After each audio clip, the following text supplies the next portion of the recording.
chance because she's alive.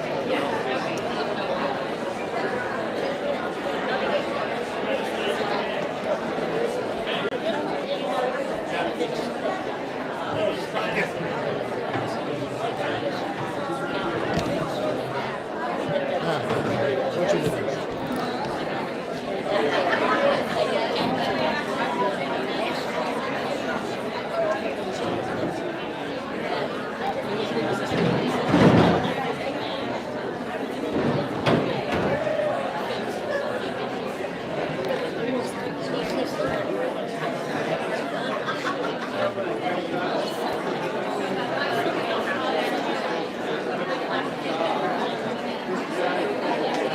When he said about the cards, he didn't say to put our names on them, so.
Let's try the big mic.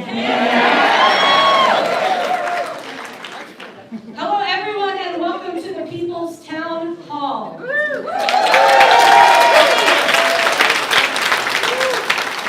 My name is Wells Davis. My pronouns are they, them, and I am with Indivisible Upstate SC.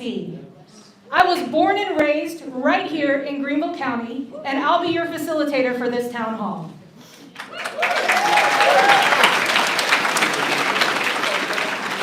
Turnout. Heck yeah. You may notice some unoccupied chairs up here at the front of the room.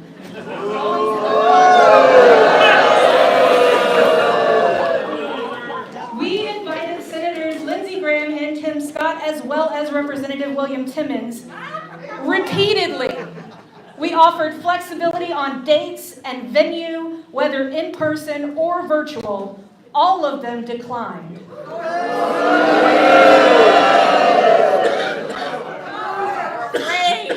As Lindsey recently said, quote, "I'm going to keep doing what I'm doing to help President Trump. I don't need a town hall to know what to do."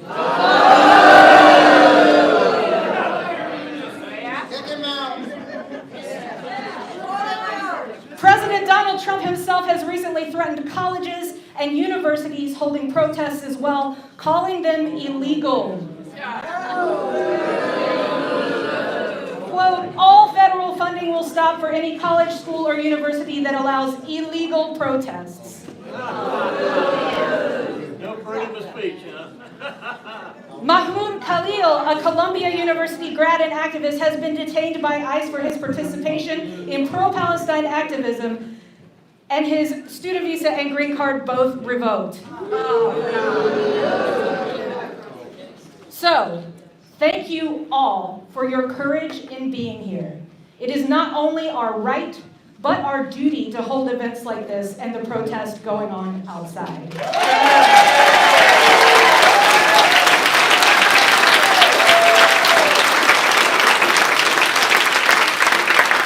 To make our concerns heard and felt. As someone who is part of the LGBTQ community, I know how frightening and insurmountable it feels right now. Your attendance today is truly heartening and historical. The people of this country need to understand that they are in control of their government, not the other way around.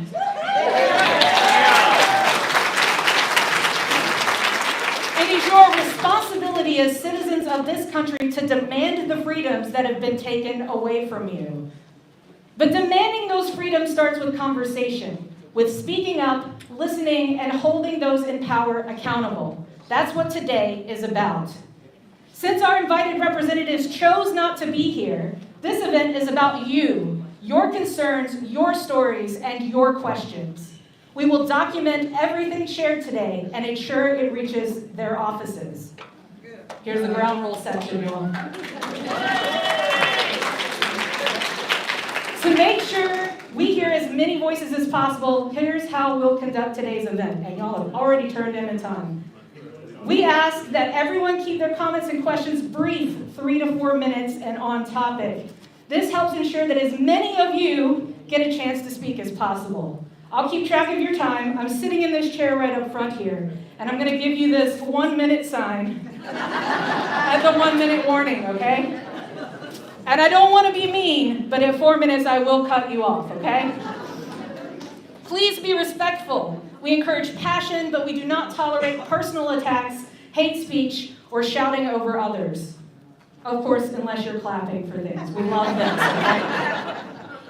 If someone asks a question that you also want to know the answer to, even if you didn't turn something in, raise your hand. Let it know that you agree with that question and that you want a number added to that question. If you agree with something already discussed but have an additional point you'd like to make, you're welcome to say that. If you have the same question but you'd like to reiterate that point, you are also welcome to come up and say that. We are using a Hughes system. Some of you have seen it at the door. We've been giving these note cards out, and we already have a ton of them over here. I'm going to be calling you by these note cards. If you don't wish to speak, you just want to comment in, you can put that on the note card. But that's why we needed at least a name on the note card, so I can call you and you can come talk.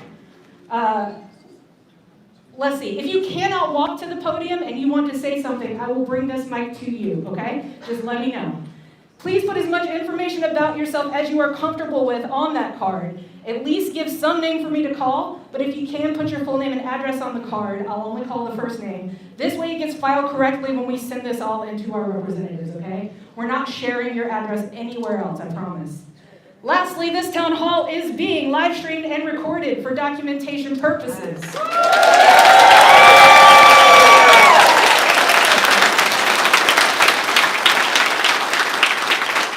This is not just for transparency, but so that we can follow up with our elected officials and the press. So please know that if you are speaking today, you are assuming some risk in doing so. And here's my one more thing. Bring it on. One more thing, y'all. This town hall is going to wind people up. We're all angry, and we're all scared, potentially, maybe despondent. So I want you to look around the room right now. This is your community. We need to hold our representatives accountable, but we also need to take care of each other and ourselves. Be hard on those who deserve it, and love your community fiercely. A very dear friend sent me a message at the beginning of all of this that I'd like to relay to you. We have a place, it's in the corners of our communities, where we make it kind and inclusive and forgiving. Little corners all around the world where we make it safe. And those corners spread. Maybe slowly at first, but I really do believe that kindness and love and hope will win. Evil may prevail in the strong winds that blow, but the gentle breezes win every time because they last.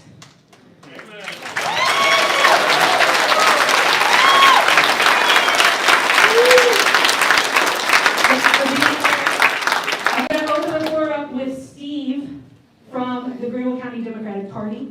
And we're going to get to all of these note cards. So thank you, everyone, for being here once again.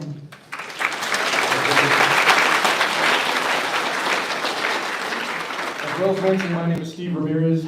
I'm recently elected as the first vice chair of the Greenville County Democratic Party. Indivisible is actually a nonpartisan organization that put this together just to keep our elected officials accountable. There are lots of ways to contribute to make things better than they are. Democratic Party is one of those avenues. You can go out and protest, you can come to town halls, you go to city halls, you go to library board meetings.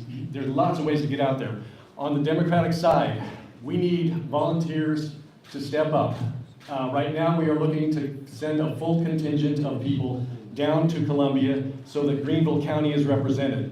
For those of you who are not from Greenville County, talk to your county Democratic Party. Catherine's here. They're going to have convention on March 22nd. If you're from Spartanburg, attend that convention, put your name in the hat, and help us all go down to Columbia and be represented there. I will be around with a notepad, So if you're interested at all, on May 31st, going down to the state convention, May 31st, it's basically a one-day gig, not a big ask, but go down. We need a lot of people going down there so that they understand things are changing up here. We actually, take a look around, we actually care. You know, a lot of people look at news and the comments and think, what are the Democrats doing? How come they're not doing anything? Well, you know what? We're waiting for leaders. We are the leaders. We've been waiting for it. So, find me sometime during the meeting, raise your hand or point to me, whatever. I will come around and get your name, number, contact information, and let's get going. Well, back to you. Thank you. Thanks. All right, we ready to go? First up speaking, we have Susie. Please come up. If I could get up. Do you want to use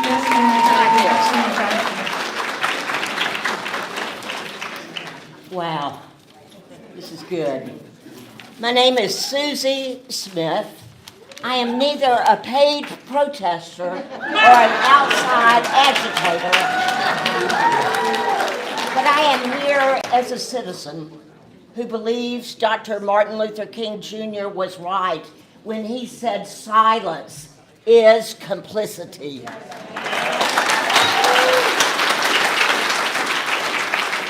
I can no longer be silent and thus complicit as President Trump dismantles our democracy so quickly. I can't help but wonder if he's trying to do it in shorter time than Adolf Hitler did it in Germany. Senator Graham, Scott, and Representative Timmons, if you had been here today, I promise you I would not have yelled at you, but I would have asked you if each of you are as horrified by what is going on in our nation today as I am. And if you are not, I want to ask you, do you work for Mr. Trump or do you work for we, the people?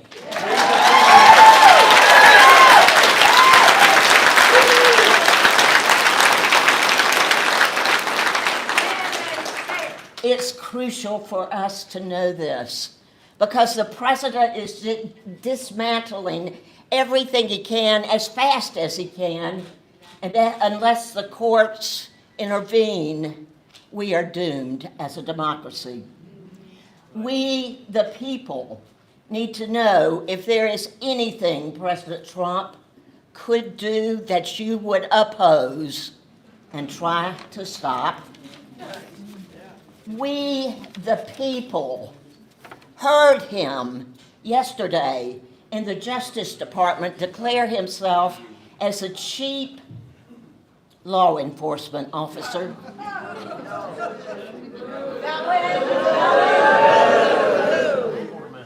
If he ordered law enforcement officers here in Greenville to shoot people like protesters outside or in here today, my representatives and senators, would you stop him?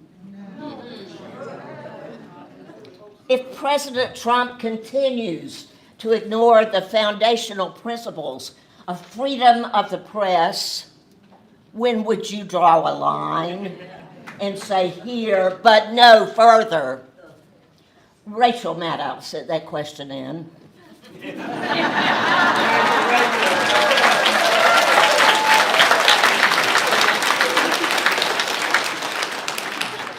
President Trump once again separates children from their parents as he detains them, like he did in his last administration. We all remember that aluminum foil blanket. Yeah. Will you let him get away with it this time? No. Senators and my representative. If he indeed sends troops to Greenland and Canada to conquer them without authorization from Congress, what will you do? And finally, if the Supreme Court tells Trump this week that he cannot do away with birthright citizenship through an executive order, but he begins deporting them anyway. What will you do?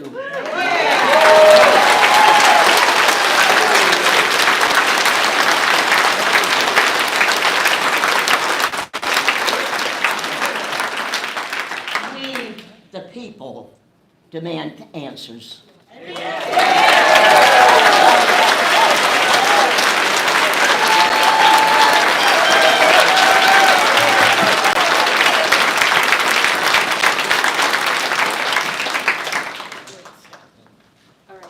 Ooh, oh, there we go. Next up, we have Maurice.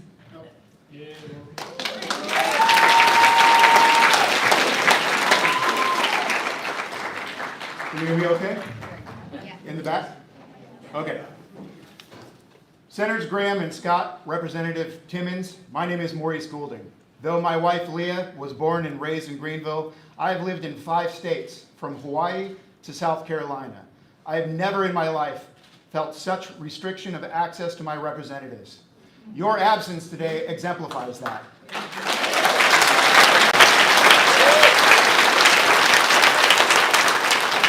That being said, I hope my words reach you one way or another.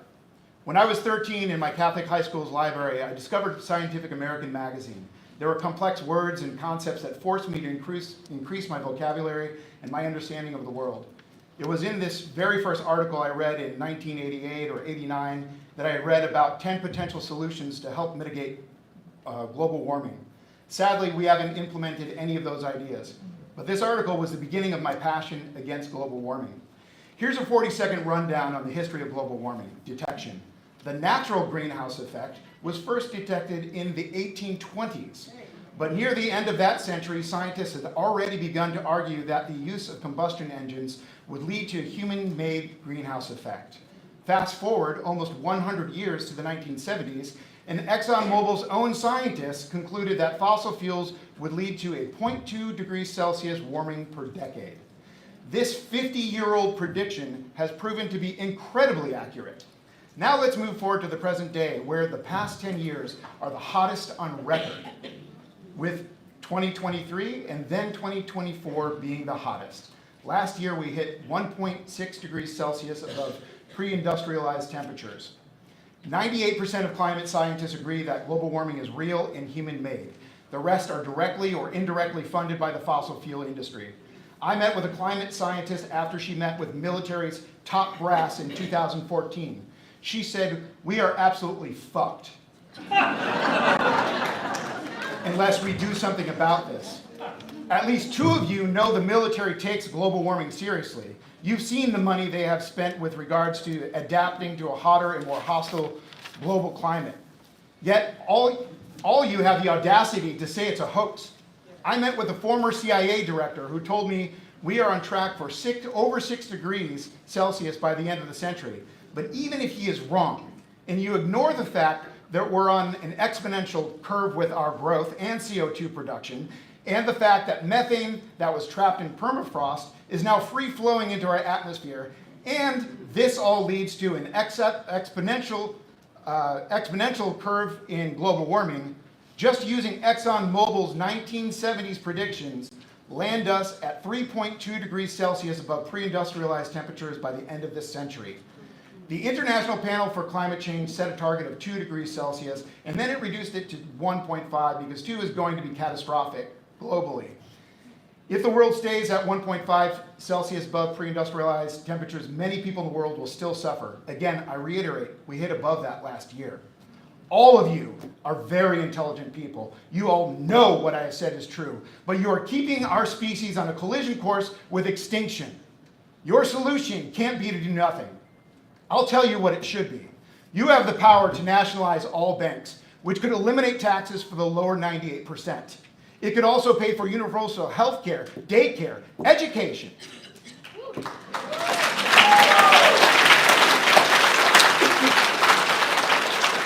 America was at its best when we joined together to fight a terrible villain. You could unite us and make America the best it has ever been by investing in fixing and creating much needed infrastructure while transitioning us off fossil fuels and guaranteeing equal or better paying jobs in the green sector for those who are working in fossil fuel industries. Yes. Worst case scenario, we have cleaner air, more and better paying jobs. What the hell is stopping you? Socialism? I don't give a fuck what you call it. Nationalizing all banks to pay for a war on global warming, universal health care, daycare, and education, while ending taxes for most people is the only solution to ensuring our rights to life, liberty, and the pursuit of happiness.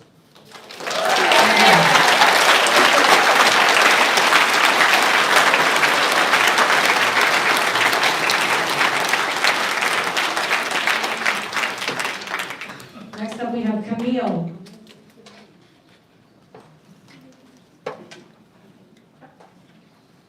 Hi, I'm Camille Hanson. Can you hear me? Yeah. Okay.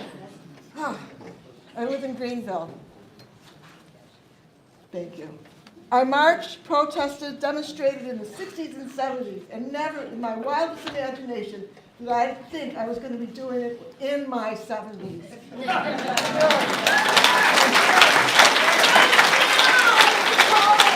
I am 76 years old. I have worked since I was 14. I paid into Social Security with every paycheck I received. I retired at 62. I've been married to the same man for nearly 54 years. My husband is a professional. He's a CPA. He retired at age 67. He is also a Vietnam veteran. We have lived a wonderful life. Not in the lap of luxury, but as a working middle-class couple. Having no children made it possible for us to work full-time all of the time. We moved from Chicago to Fort Lauderdale 50 years ago. And I bring this up because when we moved to Florida, there were no unions, no big businesses, no 401ks, no pension plans, no health insurance by employers. Nothing to help us plan for our retirement income. Even though there were no benefits for the first 25 years we worked in Florida, we paid into Social Security knowing that Social Security would be our retirement backup fund. It's okay. It's okay.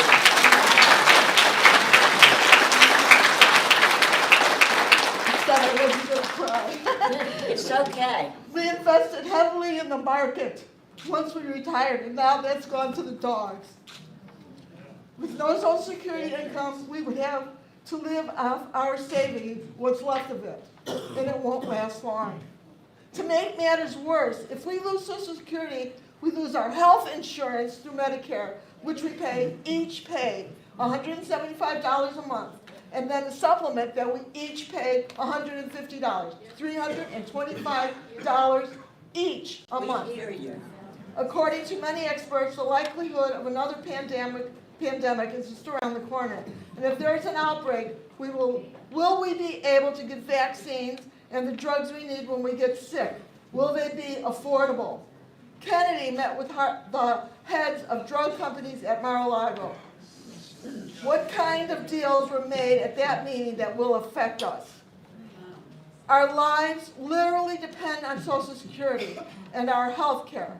We are living in fear that we might lose everything, including our lives, simply because Trump wants to give himself and his rich cohorts, cronies, I say, tax breaks. I'm asking all of you, what are you going to do to help us? What are you going to do to make sure that our constitutional right to life is upheld? Do you not understand this threat we are facing currently is denying our rights to the pursuit of happiness? I'm just going to say this quickly. I have a whole thing about the DEI and how that is awful. And the one part about it is how they have fired 80,000 people from the Veterans Association. Okay. Wow. Yeah, 80,000. That's on the books. This is from Senator Tim Kaine, who is he serves as the Senate Armed Services Committee. He said, it's really hard to get people into the military these days.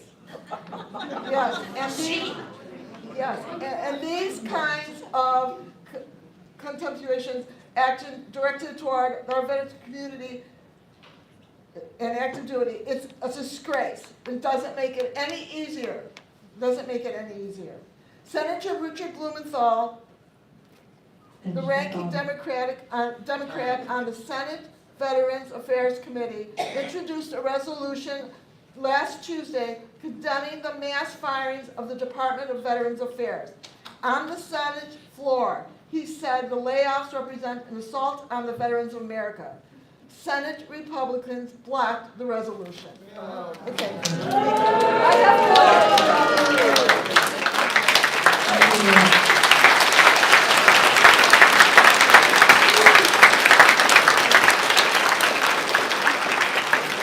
have Catherine H.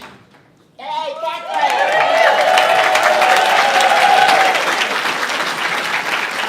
That's our congresswoman. Say that again. That's our congresswoman. Okay.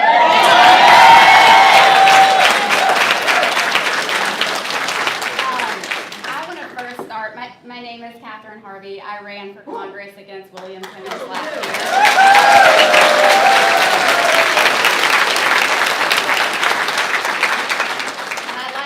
We gave him a hell of a run. You did. And I want to start by thanking all of you because this is what democracy looks like. Yes. And we cannot wait till 8 weeks before the midterms to start filling rooms. We're doing exactly what we need to be doing right now in real time to hold our elected officials accountable. Amen. I want to remind you, in this state and in every other state in this nation, the House belongs to you. From the State House to the U.S. House of Congress to the White House.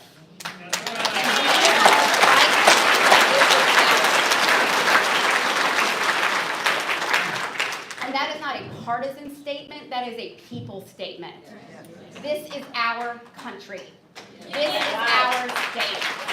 This is our congressional district, and we deserve liberty.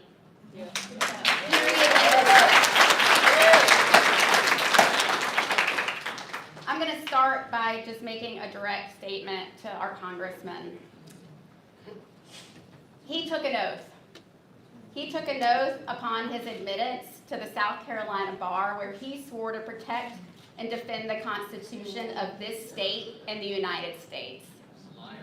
Upon his enlistment into the National Guard, he swore to support and defend the Constitution of the United States and of this state. Upon the his swearing in to the U.S. Congress, he swore that he would support and defend the Constitution of the United States against all enemies, foreign and domestic.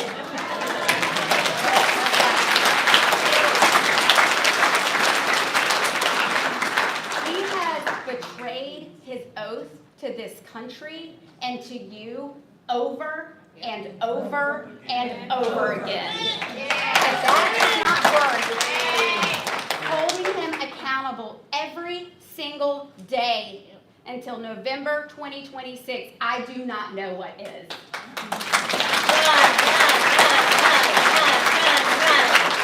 He won't face us either. Say it again? He won't face us either. Well, I'm facing you. Because that's what you deserve. Catherine. His behavior and his conduct is reprehensible. That is where we are.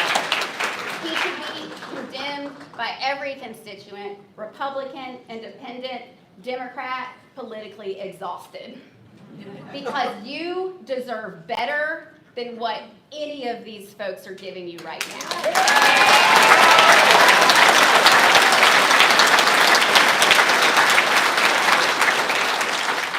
I want to double down on him being a veteran in light of what my friend just shared before me.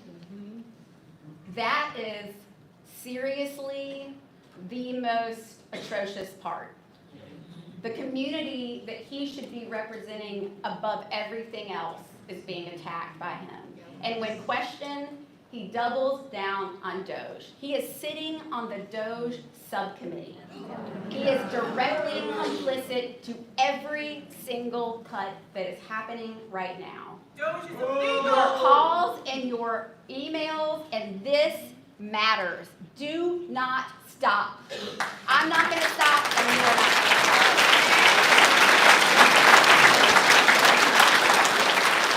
I'll end with this. There is so much possibility in the upstate. You are looking at it. Please get involved with your Democratic parties or whatever affiliate, nonpartisan, or other that is activating right now. We need you. We are ready for you. Join us in this fight, and thank you so much.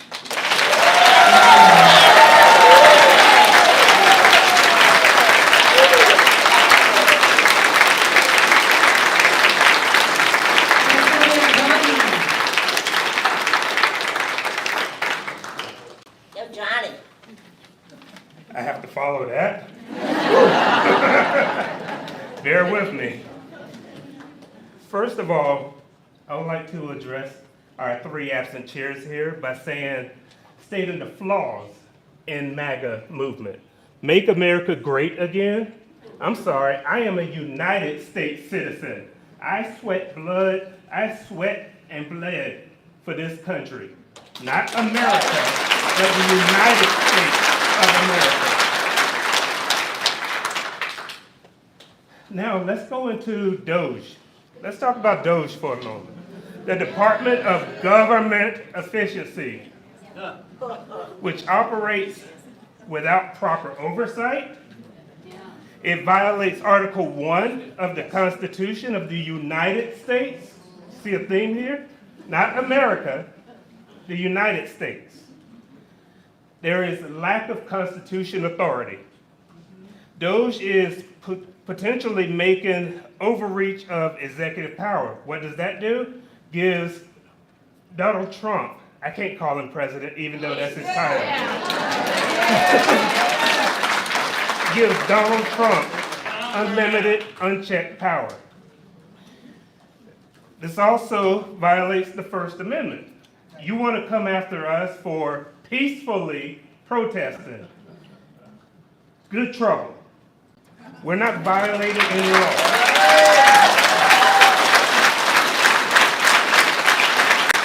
The last time I checked, that is against my constitutional right. Next thing I'd like to talk about is the 14th Amendment.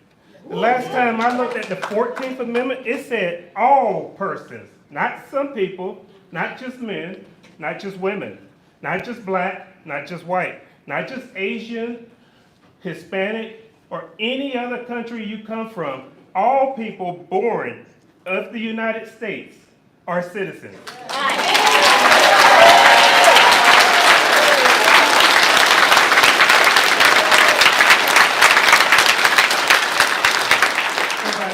Take away people's rights, you're violating your oath to defend the Constitution from both enemies, foreign and domestic, of the United States.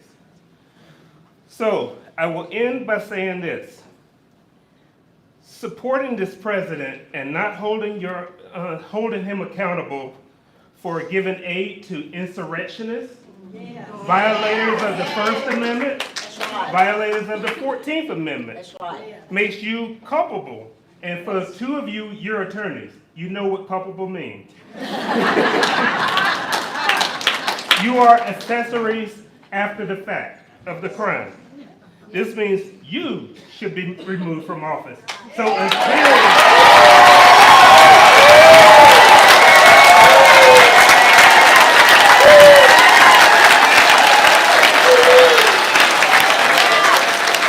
until you do your job, I am going to call you Lindsey Graham, William Timmons, Tim Scott, not representative, not senator, but just American, United States of America citizens. Do your job. Thank you.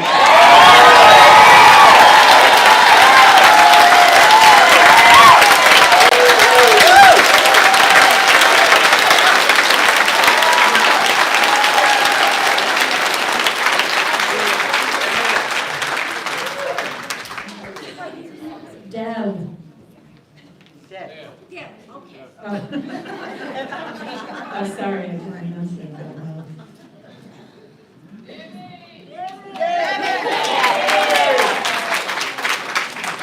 Boy, y'all, this is what I'm going to talk about. It's very hard to talk about, so I'm really drawing strength from all y'all's good wishes and caring because I know it's out there, so just send it up to me. First of all, I wanted to say for my husband who's a Vietnam vet, he asked me to please be sure and say to our representatives, don't mess with babies, pets, or vets.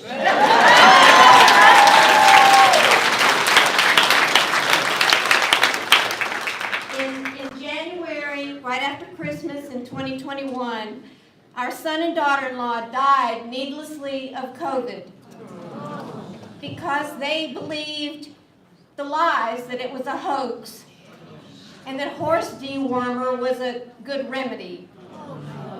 It was a terrible experience in every way, like so many we heard about on TV, but this was personal right at home.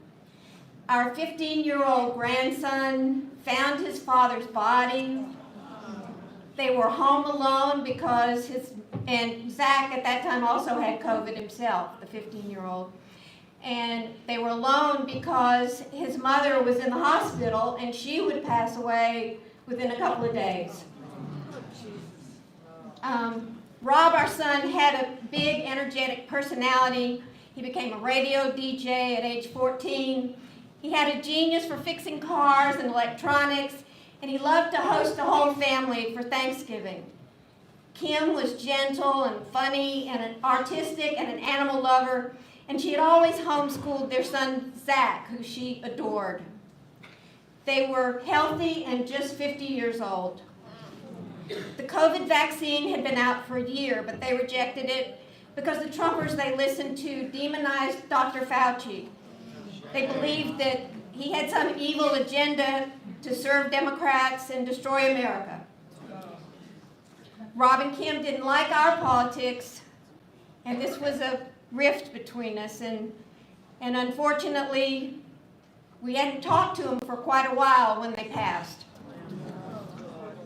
It was more comforting for some members of the family to say they were angels that God needed in heaven, rather than face that their deaths were caused by leaders that they still trusted and admired. So, out of deference to grieving parents and siblings, I really didn't speak out much about that happening. But I never dreamed that a complete quack could be confirmed as the Director of Health and Human Services.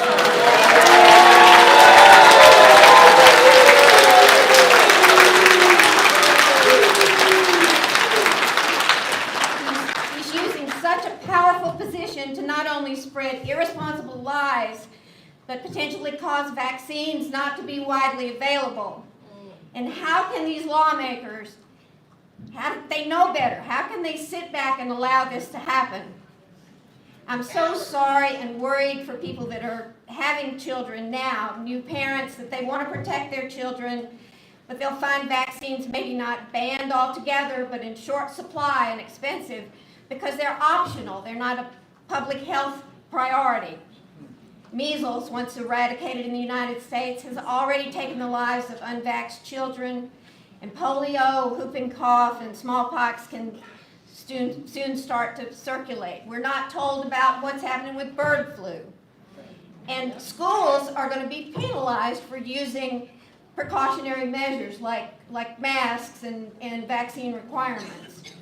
It's like we've been pushed back in time when illnesses killed children all the time, and it was just a sad fact of life, but there's no reason. Now we've had scientific breakthroughs that it shouldn't be happening. We all need to press our representatives very much for, make them respond to this, and I hope that everybody will try it. I hope my words will get to them. I hope it'll touch their hearts, because there's the only reason to dredge all this sadness back up is to talk for people who are going to be affected in the future. And that's what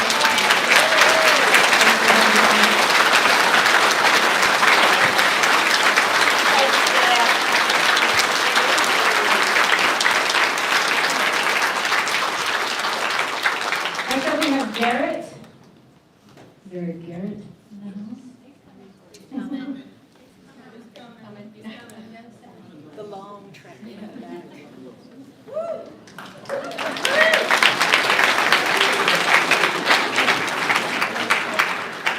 Just cut me off when you need to, because I know I'm going to go off book.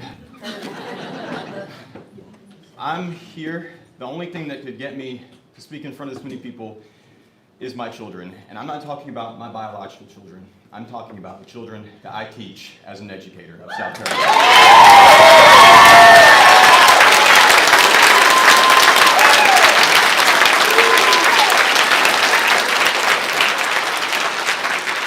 As an educator, I'm personally concerned about the ongoing push to dismantle the U.S. Department of Education, which would be catastrophic for South Carolina students.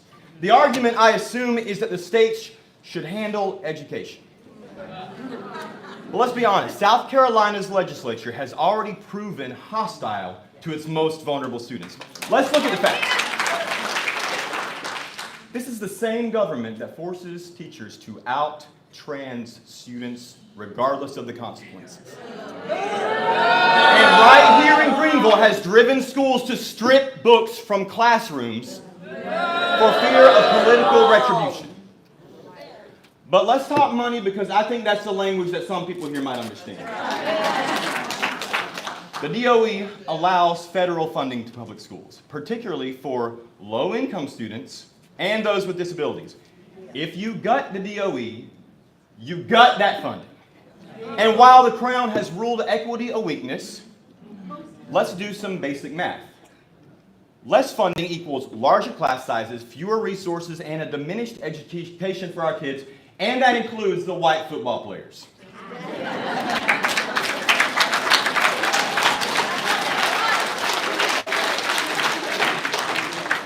And now I do want to address the fact that some people, including Elon Musk, might think that teachers are replaceable, maybe by AI, as his Twitter account would say. I'm not going to say X, as Twitter would say. Here's a thought experiment. The DOE administers loan forgiveness programs that keep teachers in classrooms. Do you think we have a teacher shortage now? It's nothing compared to what's coming if these programs disappear. And when we're gone, you'll understand just how irreplaceable we are.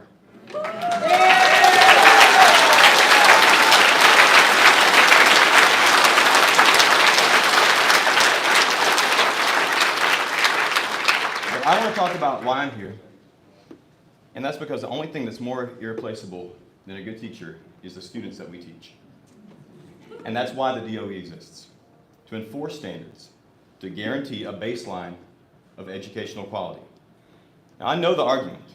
States should enforce their own rights. So you tell me where that limit is. You tell me, do you really expect us to trust in states' rights when states' rights are only ever invoked to take away individual rights?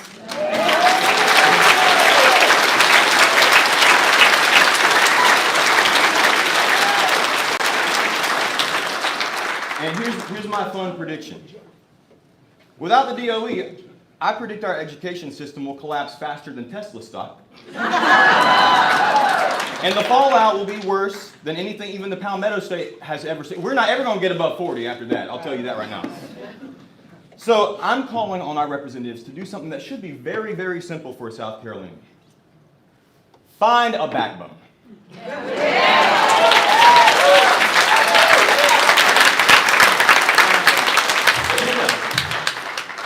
Do your damn job, or we the people will hire someone who will.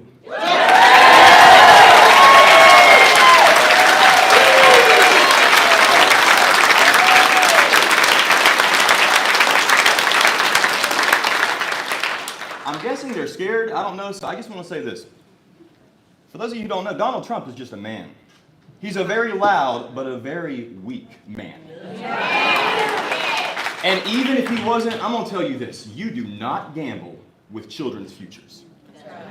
Our students, your students, deserve your unwavering support, and until you can give them that, do not dare call yourself pro-life.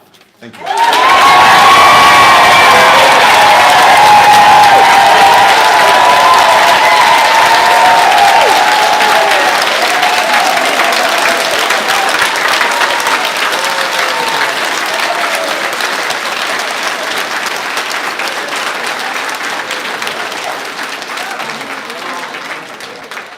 We have a Barb G.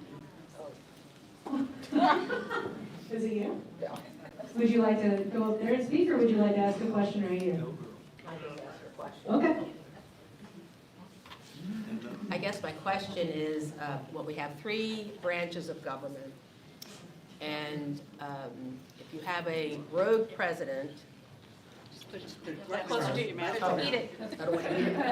rogue president, and then you have, according to Vanity Fair, the Republicans in the House and Senate who are scared shitless. Because Trump and Musk have these powerful social media platforms that they just spew dirt. And they're also threatening the Republicans in Congress who are scared shitless to do anything, to speak out, or do anything to basically stand up for the constituents. And I just would like to know how the heck you fix that. Thank you.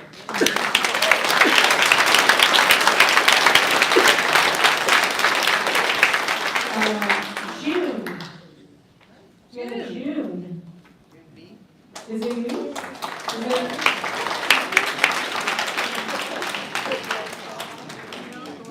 Just make sure you go around that side because of the cables. Okay.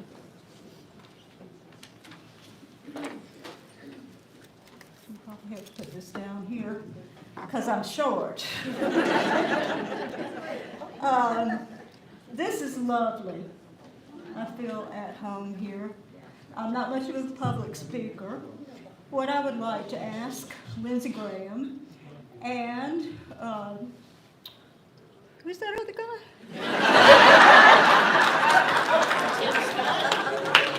Tim Scott. Tim Scott and Little Willie Timmons. Do they realize that Congress has the power of the purse? Yeah. Not Elon Musk. Nobody elected Elon Musk. Right. Not even MAGA. Nobody in MAGA elected him.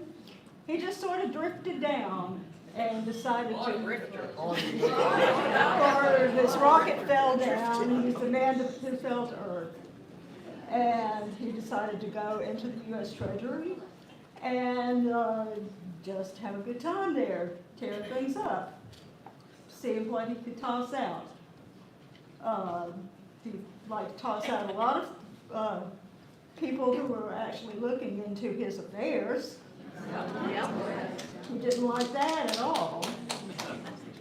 So I'm wondering why Senator Scott, Senator Graham, Representative Timmons, Representative Willie. Who came from great wealth and essentially bought his position.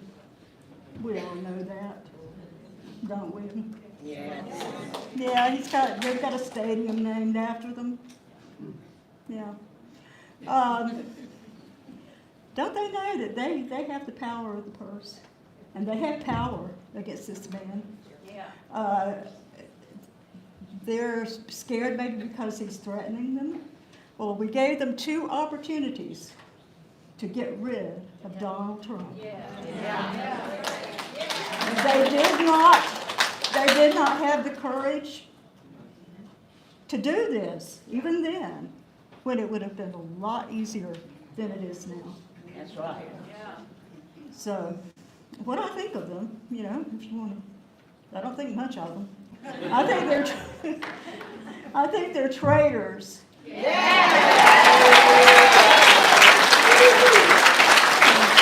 Donald Trump is a traitor.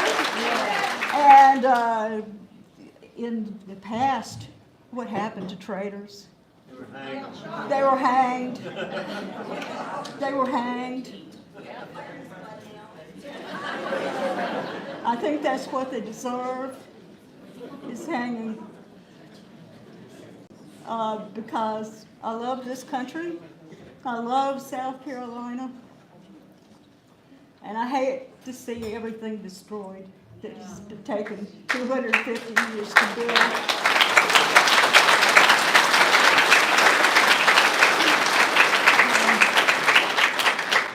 So stand up, speak out, let's help each other. Yeah.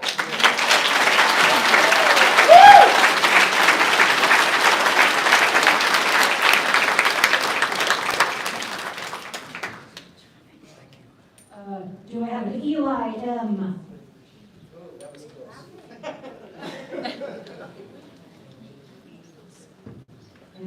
Eli M? No? Let's try again.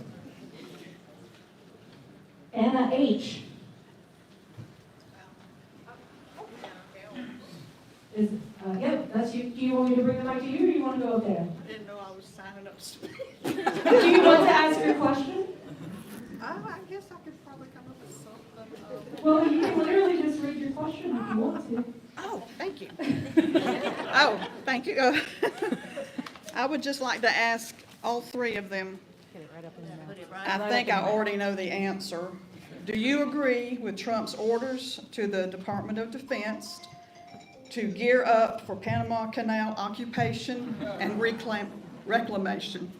Because I'm absolutely floored Thursdays when he made that statement that he was sending orders to the thing that's heading up the Pentagon now. And that they're to be drawing up plans to invade Panama Canal for reclamation. And, you know, if we didn't need that on top of all the other obvious signs that he's just a Putin wannabe, a little mini-me of Putin. And so, Putin can invade Ukraine. He can invade Panama and Greenland and our dear friends in Canada. And by the way, I hope that the City Hall get-togethers will continue not to die out, because this is going to be an ongoing thing.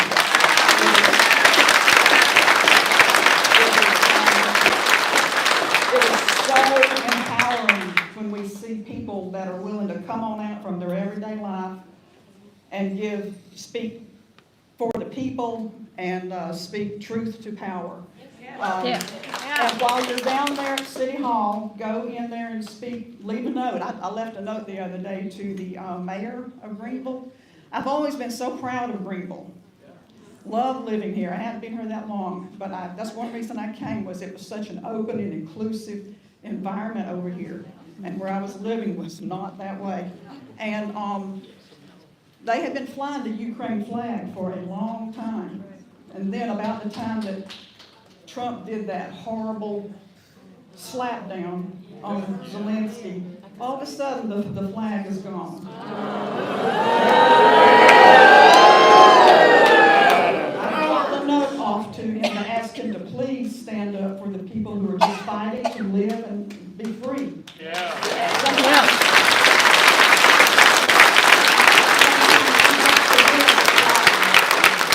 Sometimes you just got to stand up to the bigger ones who, you know, it starts here at home. And I was so disappointed to see that, but maybe if people will drop by and, you know, say the same sort of thing, maybe the Ukraine flag will be back on our City Hall again soon. Yeah. Thank you.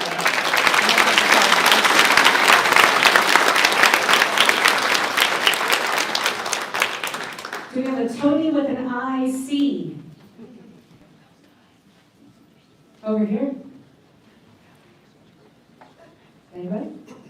Tony C? This one feels like. Bonnie G.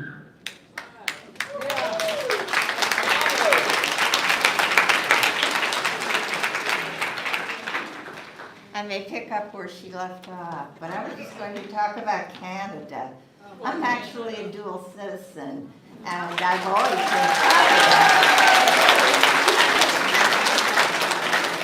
And you know why I became a dual citizen? The first time Trump was elected, I applied immediately. I felt that it was obvious that someday my passport would not be recognized outside our borders by anyone. They would want Americans there. So, and my father was Canadian, so all I had to do was put in the application. I would like to know of these three men, do you support Donald Trump's, I should use an adjective, but I'm not going to, his efforts to, an intent to annex Canada as the 51st state? It's so totally insulting. How can you insult anyone more?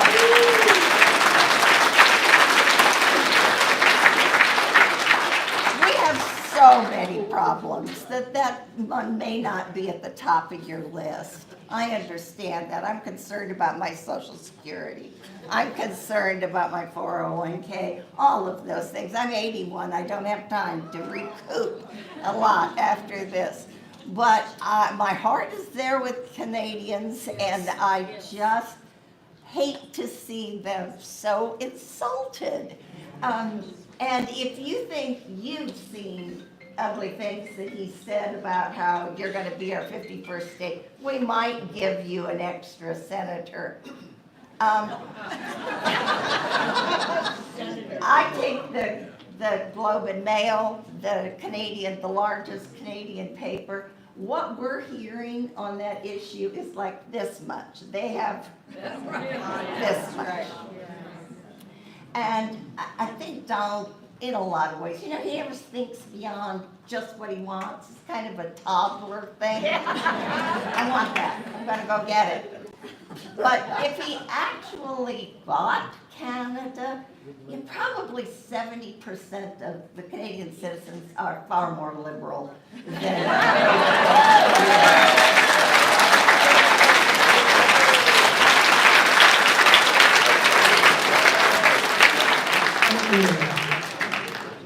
Next up, we've got Stacey Mars.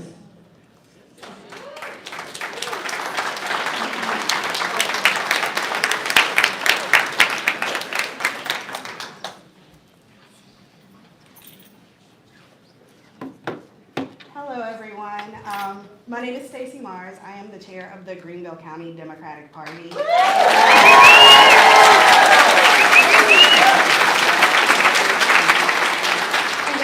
Encouraging to see all of you out here today, and I hope that means that we'll be getting a lot of phone calls about volunteering.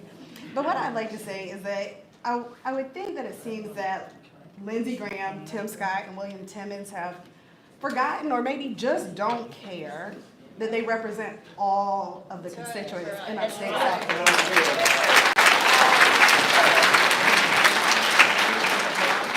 And although I know they won't be, but I think they should be ashamed and quite frankly embarrassed that they've chosen to bend the knee to a wannabe dictator.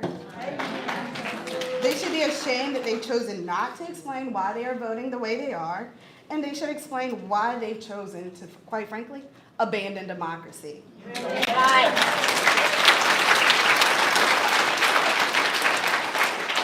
America never has and never should have kings. So why are they not standing up for us? Why are they being willing accomplices to what Donald Trump is doing? So in my feelings, the way I feel, in the words of Michelle Obama, they should do something.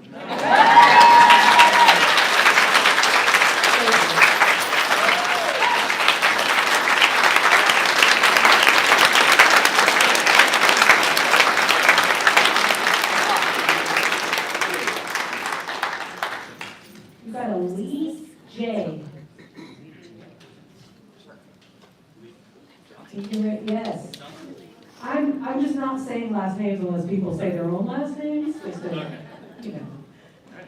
Do you need this to remember? Yeah. Okay. Yep. Hi, my name is Lee Johnson, and my claim to fame here is that Stacy's my friend, and it seems like all of you are now my new friends. And I just want to say what I'm observing here is I'm observing intelligence, I'm observing hearts and empathy, and I'm observing passion. And at the end of the day, that's going to win the war, so congratulations.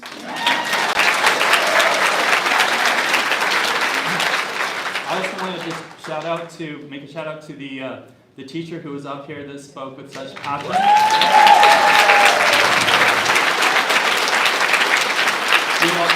You know, I want to buy him a beer. I'm serious about that. I'm going to buy him a beer, but what they need, these teachers, they need a raise too for what they did.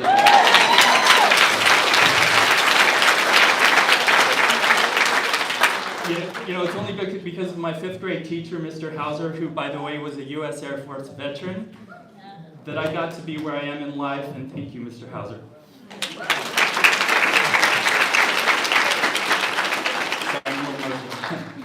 Okay, so here's my question. Winston Churchill, if he had acted like Trump today, would have surrendered to Hitler in September of 1939. Yeah. Instead, Churchill stood up to fear. He stood up for freedom and democracy, and against tyranny and evil. So why, Senator Graham, I'd like to specifically ask you, are your representative colleagues defending and supporting the administration's worldview that is consistent with that of Putin's worldview?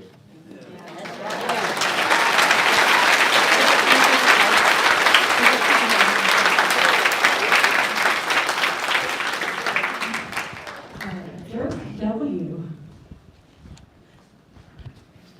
There we go. Again, the long walk from the back.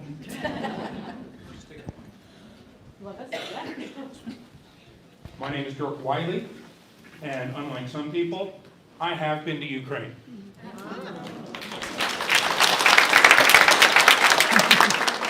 There's nothing special about that. But I know a little about the people, I know a little about the land, and I think, a lot more about America. And my question was for Lindsey Graham. Given that these people are fighting for their democracy, and I mean fighting with everything they have, how is it that you could turn 180 degrees and abandon them?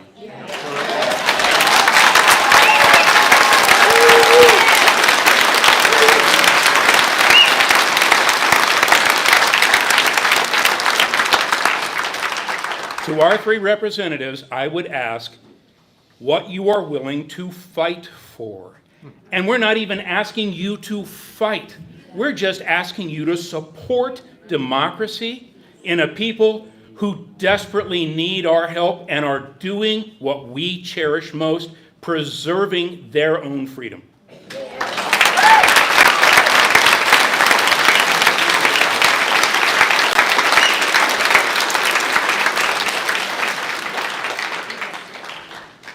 I've got a Marion D.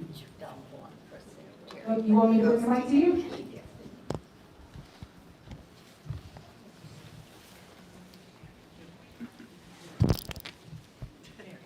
Too many thoughts all at once. I feel the passion, I feel the anger in this room. I've been feeling it too much in my own heart and brain. The entire paternal side of my family is also from the wonderful country of Canada. I've spent part of every year of my life, for 3/4 of my life, in beautiful Canada. And I know you can't speak broadly about all the people in Greenville are wonderful and kind and generous and liberal, and it's never true. But but all the years, all the time that I lived and spent in Canada, I never met a single person who wasn't kind and generous, regardless of what their socioeconomic life was. But my question was for our senators, our elected representatives, was about Social Security. A couple of weeks ago, I celebrated my 85th birthday.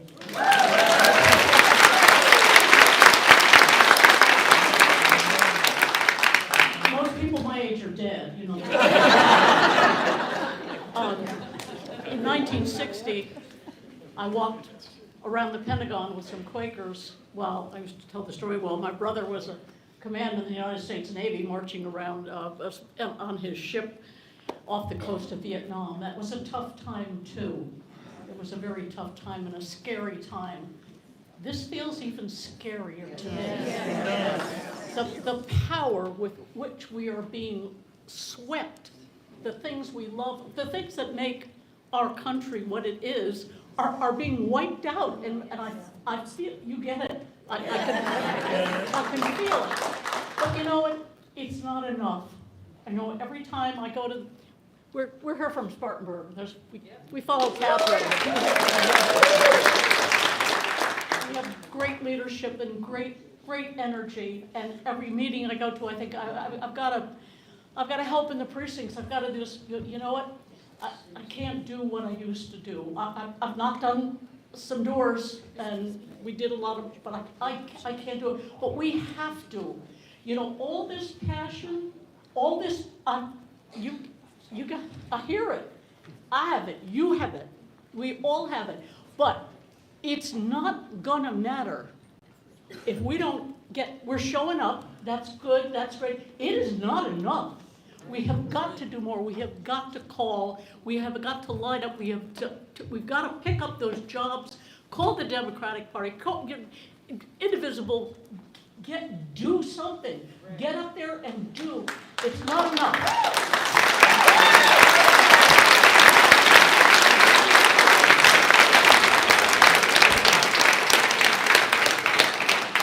I have a Susan, I believe R. It says TR on here too, if that helps.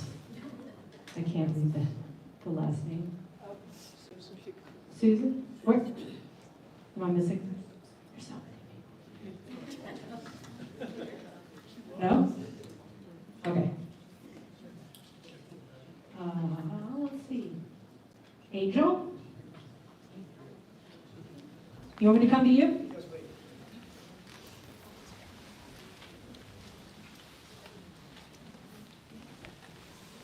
Can I have my card? Yeah, you need a cheat Thank sheet? you, thank you. Yeah, I just wanted to look over these comments. I really want to thank everybody for Say right coming up out. in your mouth. It's, Hold it right up in your mouth. I really want to first thank everybody for coming out. It's really heartwarming, and it's very inspiring.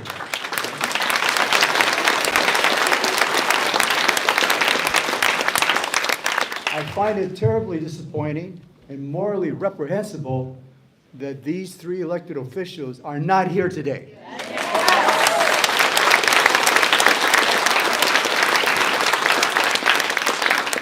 They need to answer our questions and accept our demands because we need their support in Congress. Especially two veterans on this, Lindsey Graham and Mr. William Timmons. Lindsey Graham was a Judge Advocate General in the United States Air Force. I'm not retired, but I was a military veteran. I served in the Air Force for 4 years. Spent 1 year in Vietnam. And we took the same oath to protect and uphold our Constitution. I would just like to ask, especially Lindsey and William Timmons, is it okay with you that this Trump administration is dismantling our institutions and on the path to destroying our democracy? Is it okay with you that Donald Trump is cozying up to a dictator and a tyrant who is holding his country hostage? What do you say? When are you going to stand up against Putin and against this onslaught of our democracy? Thank you.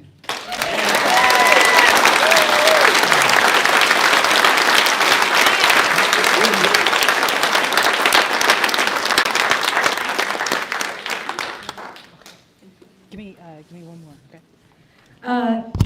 Jill V. Do you have a Jill? Oh, front. You want me to hand this to you? Here, you don't have to stand up. You want to go up? Let's do it.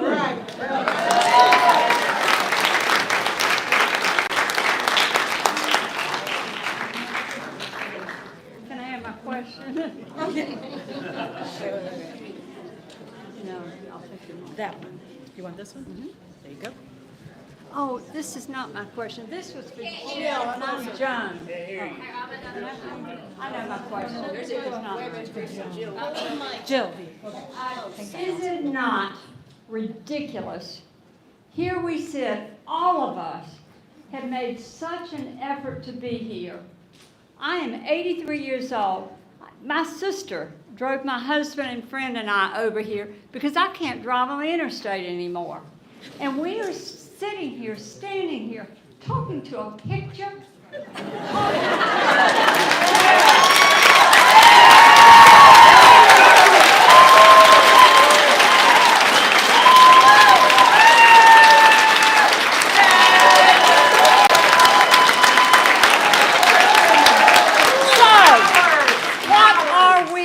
To do about this? I will tell you what I'm going to do. I will continue working, postcards, marching when I can, when I think nobody will knock me off the sidewalk, and I will work to get new people elected.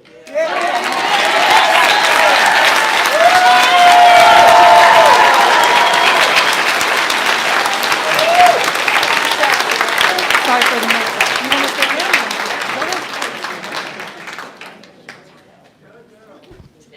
Hi, my name is Jill Bales. I'm newly retired, so I now have my First Amendment rights back, where I'm not intimidated.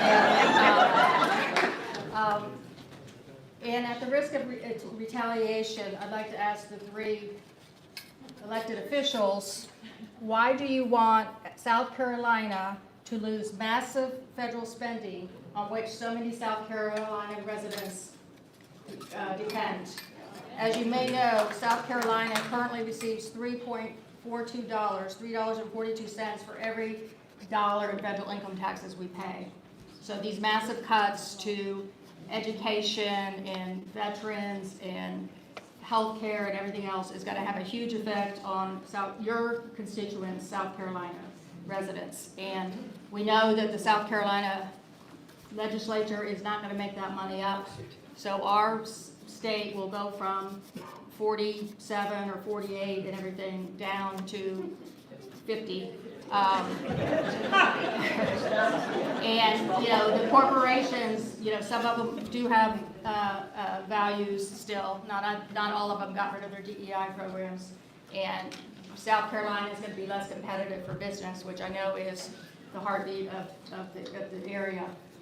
So I just ask each of you to put on your elected hats, your representatives of South Carolinians.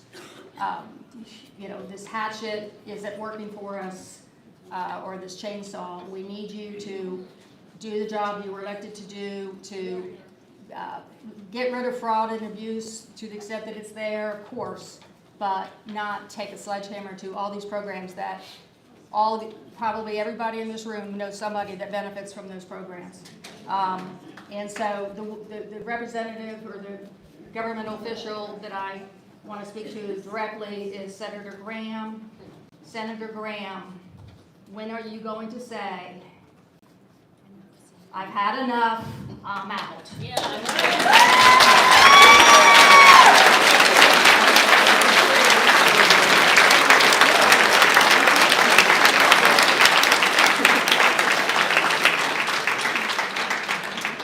JBC. Say it again.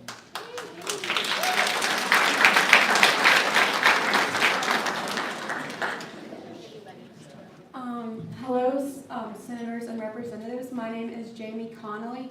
I am up here talking to you because as a teacher, I deeply care about others, and I know that you all, as representatives and senators, should care about others.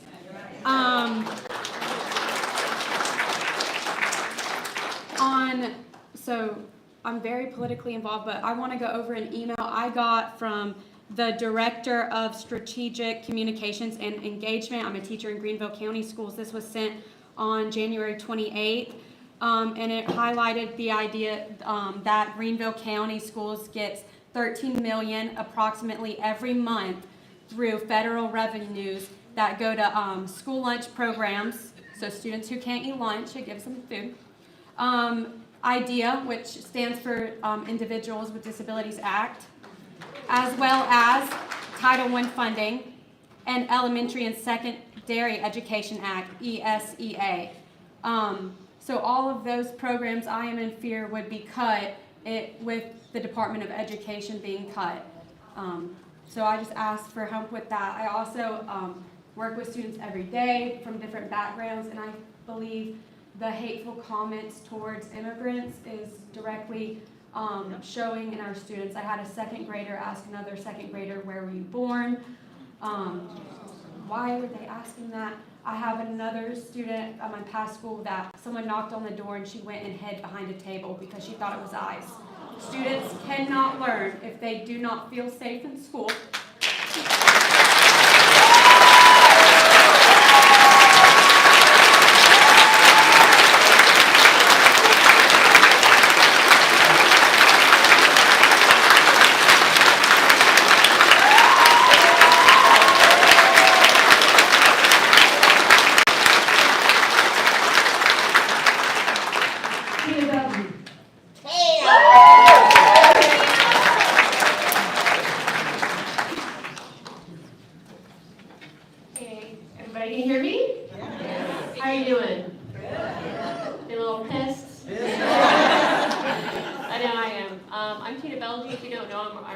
Running for city council for the at-large seat.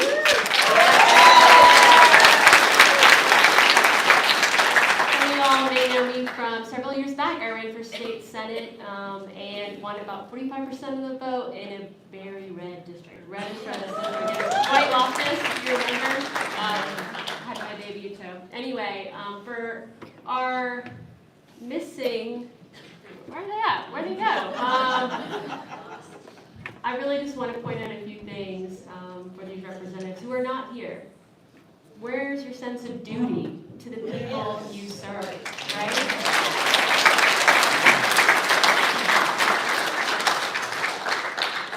I want to say a few things. We have this anxiety that we're feeling right now, right? And I think my friend said it very well. What are we going to do about that? We have to turn that into action. When you have anxiety, there are a few things you can do. You can find community. So this is what we're doing today. We're finding community. You can turn to creativity, right? Woo! Let's problem solve together creatively, okay? And we need that action, whatever that looks like for you. You're here today, that's an action. We are protesting, we're writing cards, we're making calls, we're canvassing. That's finding a local campaign for you. That's what's gonna make you, light that fire up for you and feel like you're doing something, because that anxiety is just going to linger. It's going to linger around all of us until we're doing some action. I know that's why I'm jumping into this campaign. The day after the election was my birthday, y'all. Rough one I've had in a long time. And I thought, there's no way in hell I'm going to let us lose our Democratic majority on city council.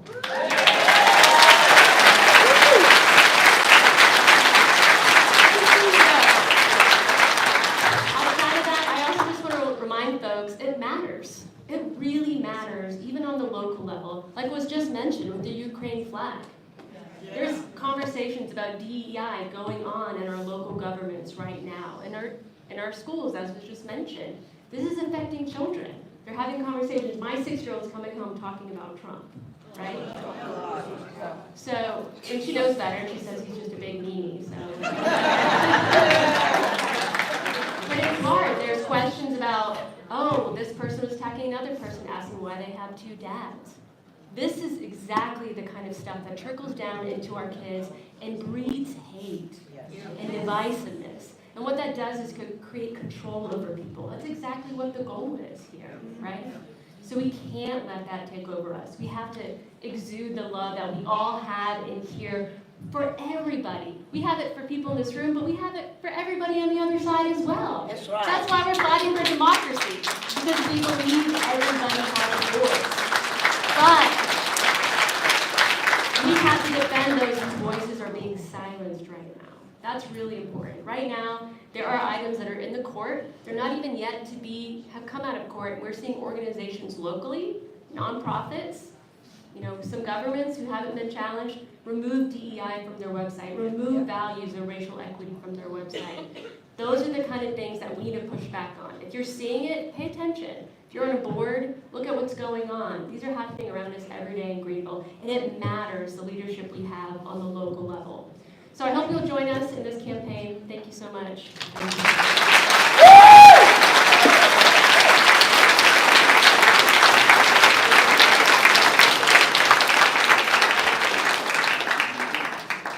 Let's try this again. Susan from TR.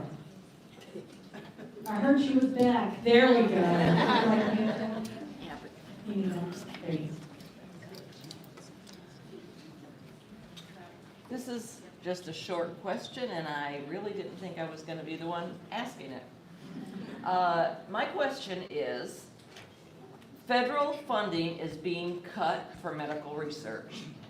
How do you people propose to continue to keep up with the necessary research that millions of Americans depend on to have a quality of life and to stay alive to see their children and grandchildren grow up?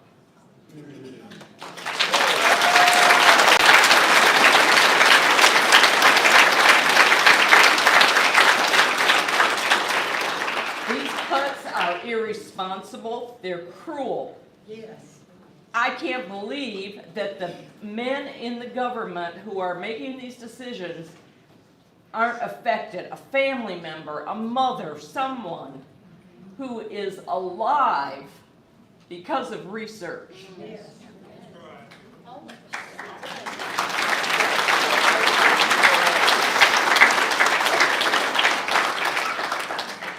Last year, I was diagnosed with a heart condition. Had no idea I had it. I had a heart attack, all that, but so they've been trying to find something other than open heart surgery. I'm on a brand new drug that just came out of research. I'm alive.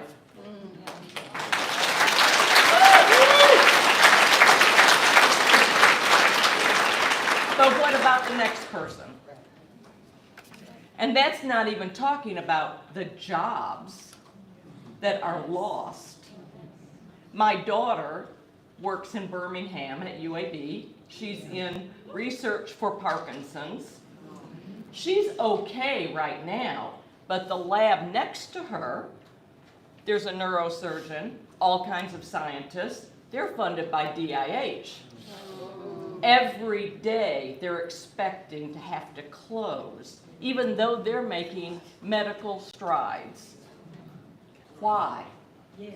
Not only that, UAB is probably the biggest employer in Alabama, which needs all the employers they can get.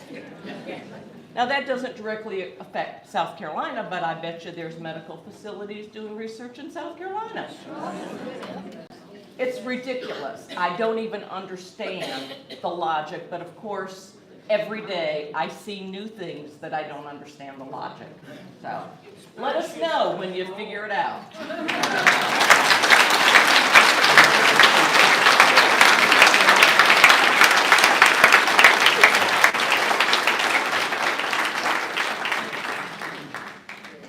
Elaine F.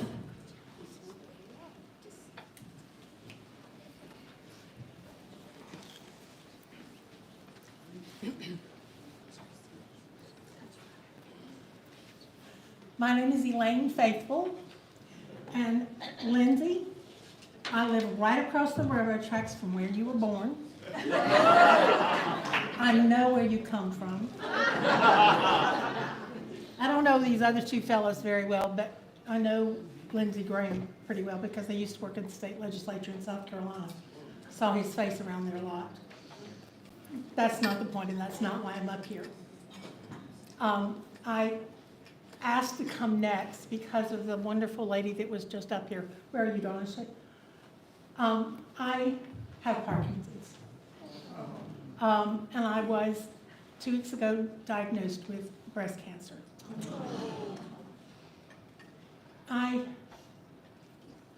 Parkinson's has a pill that almost everybody with Parkinson's takes that's been around for 60 years.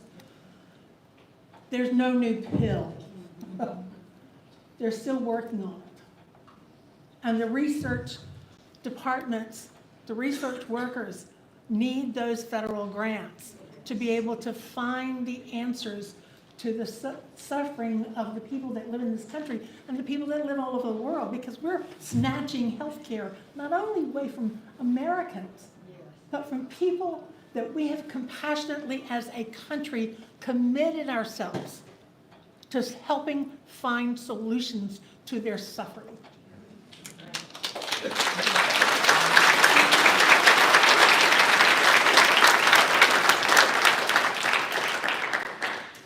My friends and I refer to the fellow that's sitting in the Oval Office right now as IQ 45. We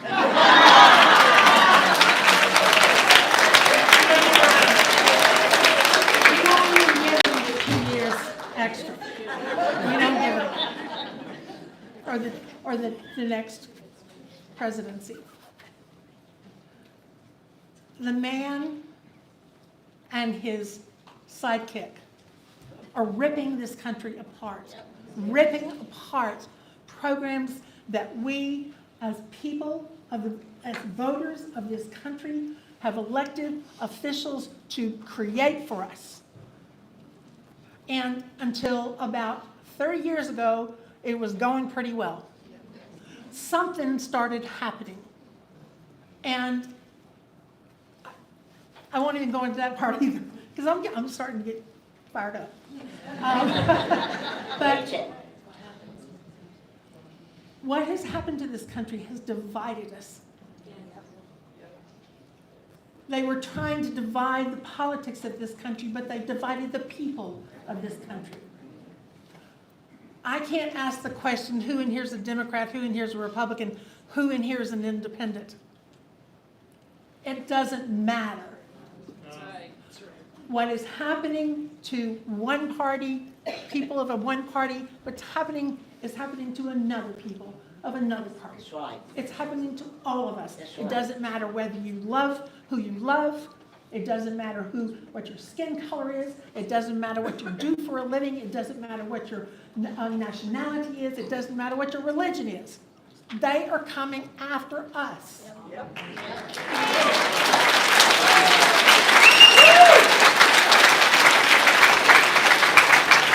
And they're coming after the things that make us have quality of life, that makes living in America meaningful. We cannot not sit in these chairs. They may choose not to sit in theirs, but we have to sit. We have to walk. We have to write. We have to march. We have to call. We have to keep on and keep on and keep on until we are all together.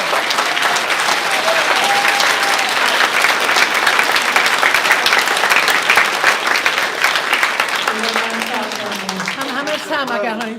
One last sentence. I want to thank every single one of you for being here. There's a few people that have left from the back and out of the chairs and everything else, but this was an enormous turnout. I hope every time somebody calls your name, you turn out, because we got a hell of an hour going.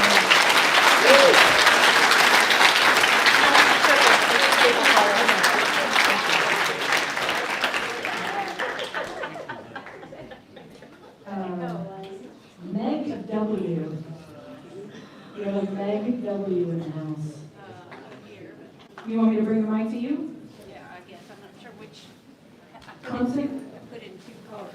This one is a. Oh, okay. You want to hold it? Yeah. Okay, I think someone else has already alluded to this, but I want to ask Lindsey and Scott and Timmons and also our representative in Clemson, Biggs, will you vote for cuts to Social Security, Medicare, and or Medicaid? If you do, I won't vote for you. I'm just kind of saying that I wouldn't vote for them anyway. Just kind of let them know that, you know. Yeah. And my other card, I put in another card, which is about religion in the public schools. The Project 2025 is trying to create a Christian nation, and they're trying to start with the schools. They want to make the schools become white nationalist religion schools. They want it to be a Christian nation. And this is unconstitutional. It's unconstitutional to promote a religion.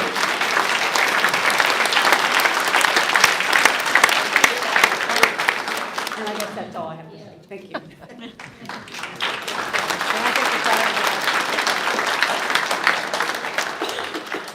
Chris C. from Greenville.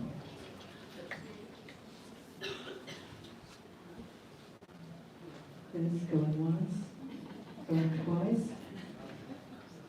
Walter W. or Walter F. from TR. You got Walter in here? Raise your hand if you're here. And people have to develop.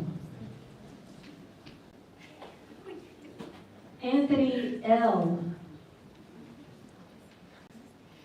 Ooh. Oh, there we go.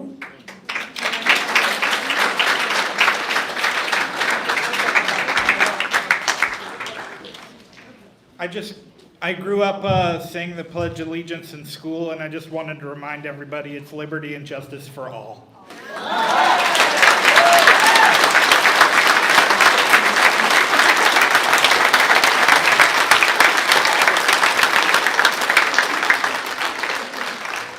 Is there a Jan? I think it's Jan B. Lawyer, it says on here. There we go. Oh, you coming up here? Is it John or Jan? Where are you on? What's your name? What's your name? Here, I can do this. Okay. I'm Jay Bergen, and I was a trial lawyer in New York City for 45 years. And I bumped heads with the very stable orange genius more than once. And I want to tell you the one story. I know we all know he's a bully. And the only thing a bully understands is a punch in the nose. So after the very stable orange genius bought the Plaza Hotel, he decided he was going to remodel the lobby. And he had one of his sleazy lawyers serve a termination notice on Zales, the jewelry chain that had a nice store there. One little problem. They still had 3 years to go on their lease. So I called the lawyer who had filed the termination notice. I introduced myself very politely. I explained I was representing Zales and they had 3 years to go on their lease. And the next thing I heard was, Donald wants them out. And I said, you don't understand. They've still got 3 years to go on their lease. Donald wants them out, and a stream of foul language. And he hung up on me. So I went to court. I got a restraining notice. I called him again after I served the restraining notice. Donald wants them out. And I heard the same nonsense and the same abuse.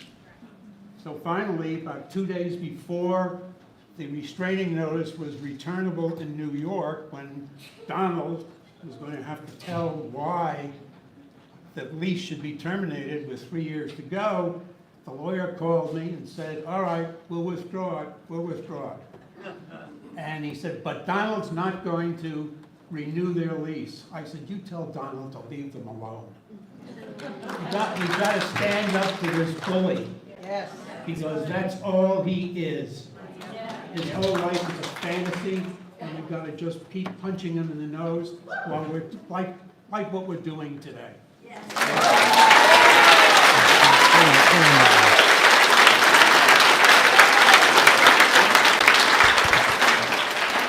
One more thing. I also was John Lennon's lawyer for a couple of years in New York. And it was right around the time that Strom Thurmond and Richard Nixon had sicked the naturalization, and they were trying to get him kicked out of the country because he was protesting, as you all remember, against the Vietnam War. He finally won the court battle, and if John Lennon was alive today, he'd be out here picketing with the rest of us.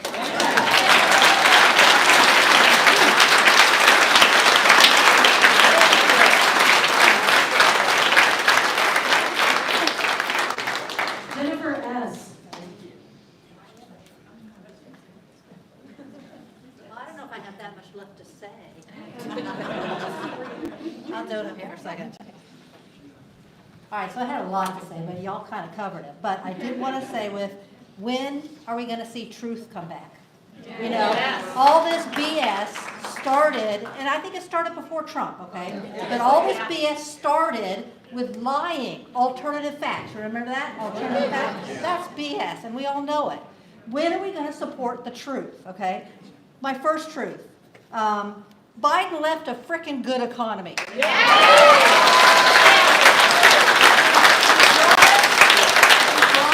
from COVID. You know, it wasn't totally Donald's fault that the economy trashed because COVID. We had to shut down. But you know what? They should have listened to science. I'm a nurse for 45 years. Vaccines save lives. If you'd have followed it, we maybe would have done better. You know, probably I think over 1 million people died that didn't have to because the bullshit that happened because of people like this saying lies. Truth matters. Okay, one thing. Two, we have to be careful because if you ever want to read a very short book that describes this process we're going through, it's called On Tyranny by Timothy Snyder. Okay? It describes how Hitler took over and convinced people. They used Jews as a scapegoat to their economy, okay? Now the economy was that way because we became isolationists after World War I and didn't help rebuild, okay? We learned a lesson in World War II, we did better. But what happened, they used Jews as a scapegoat. Who do you think Trump is using? Immigrants. Immigrants as a scapegoat. You know that immigrants, sure, there are some bad guys, but more crimes are done by Americans, right? Because they want to stay in the country. They don't want to do a crime, okay? So he's using immigrants as an excuse, and we need them. We need them in produce. We need them in restaurants. We need them. All right. My fear. This is one of, I did have Social Security issues. I mean, he totally has, fraud. That's all BS. And you know it. There's not fraud. He's yet to prove fraud, not in the election, not in taking over these businesses. There is not fraud, okay? Why would you get rid of all the inspector generals if you're worried about freaking fraud, right? They got rid of that in Social Security. They got rid of that, the whole department that would look at fraud and fix it, okay? They got rid of a bunch of people who would answer, or they wanted to get all of them in phone calls, but the whole area who would help get your Social Security, make sure that our checks are coming on time. They've gotten rid of that. So what's going to happen, his goal is to make you distrust it and hate it, because now you're having to wait 45 minutes on a phone call rather than 12. They've gotten it down to 12. I'm almost done. Then destroy it, and then they want to take it over and privatize it so the rich can take over. If the rich paid their due share of Social Security and taxes, Social Security would be funded for years and years and years.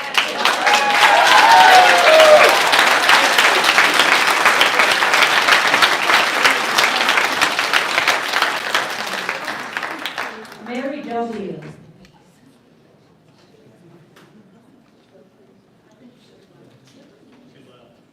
Oh, okay. Joy H. I'm going to get through these.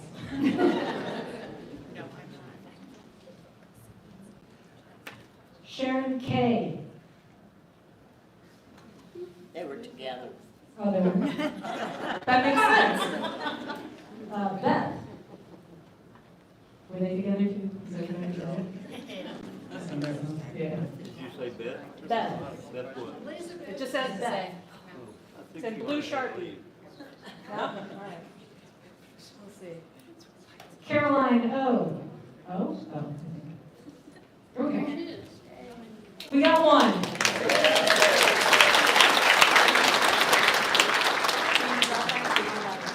I think I'll be okay.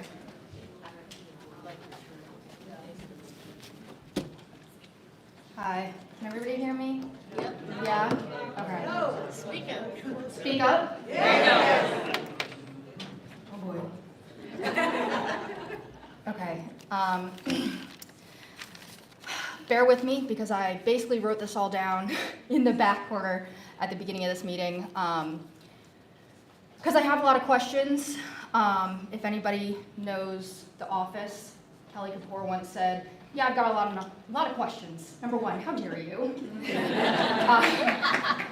So to start this all off, my name is Caroline O'Dowd Oatley, and I've never told my story publicly, but I do feel that it is needed today. Let me take you back.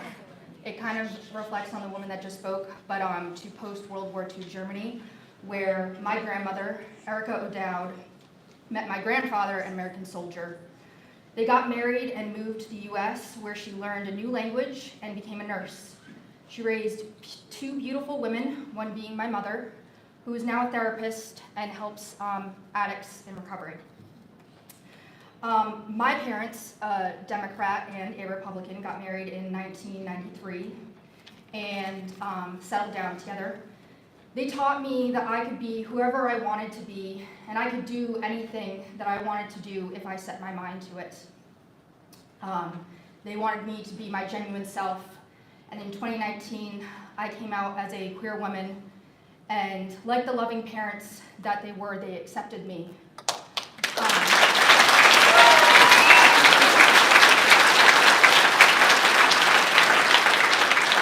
have a lot of passion for my community, but another community that I am in is the scientific one.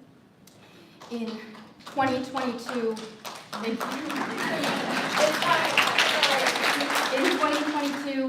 I decided to move to find a better job in my career and my field of wildlife conservation. I moved to South Carolina, and that is when I unfortunately had an unsuccessful miscarriage. It was tough. Because it was unsuccessful, trigger warning, this gets a little rough, but I bled out for about a month before I was able to receive an abortion. And I want to say that abortion is health care.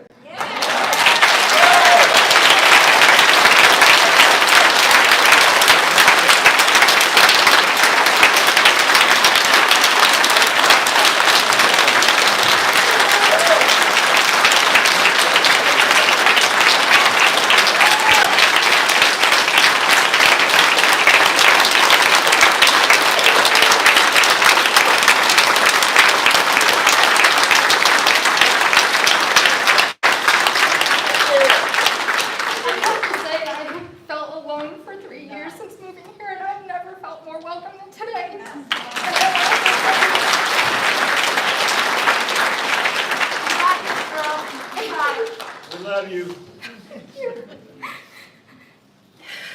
Take a deep breath. Abortion is healthcare, and that is a fact that is backed by science.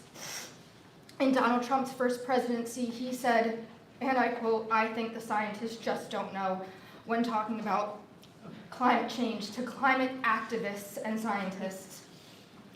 Now, DEI programs are being banned in public higher education institutes, one of which I now work in. So how are these people with higher educations not understanding how important diversity, equality, and inclusion are? Will I have to live through what my grandmother lived through? Does Trump want to hide history when diversity, equality, and inclusion were not acknowledged as basic ethics and morals? We can't forget the past. Then it has a chance to repeat itself. He has banned words for federal workers because he is scared of the freedom of speech. One of those words is women.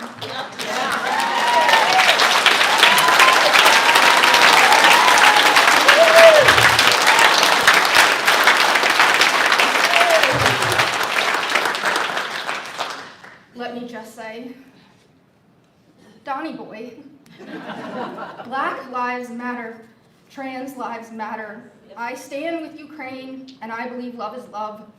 Abortion is health care, science is real, and teachers need livable wages. Lastly, one last thing I just want to say is that if Trump cared so much about efficiency in the government, the first 3 layoffs he should have made are to himself, J.D. Vance, and Elon Musk.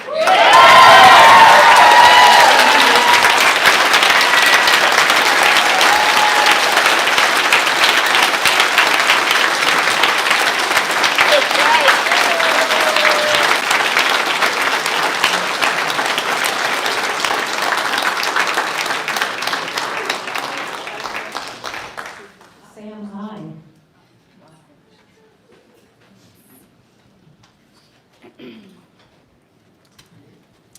Hello, everyone. My name is Sam Italiano. My pronouns are she, her. There are many things that we can all talk about. Many things have been touched on today. Representatives and senators, my question is, have you been to a national park? Have you enjoyed your time in our public lands? What happens when they are gone?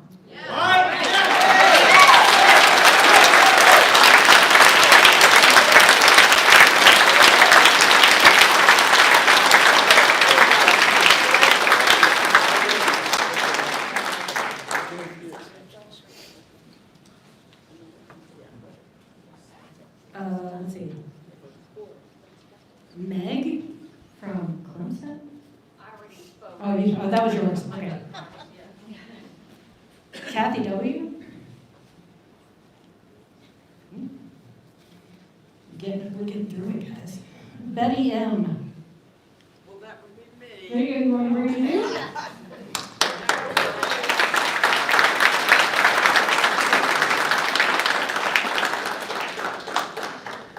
Well, I didn't know I was going to really speak. I just had a question. But I am Betty Malcon, and I'm South Carolinian. Oh, I'm Betty Malcon. Yeah, it's a little easier. Okay, I am Betty Malcon. I don't take All right, I am Betty Malcon, and I am a South Carolinian. And these people have represented me for a long time, and Lindsey for 23 years. Too long. Now, we all want them to grow a spine. I really think Lindsey's got one, but it keeps bending.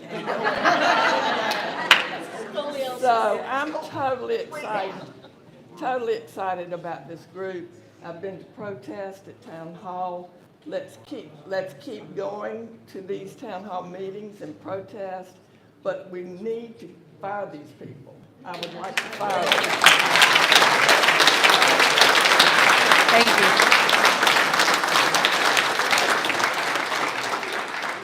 Nikki G.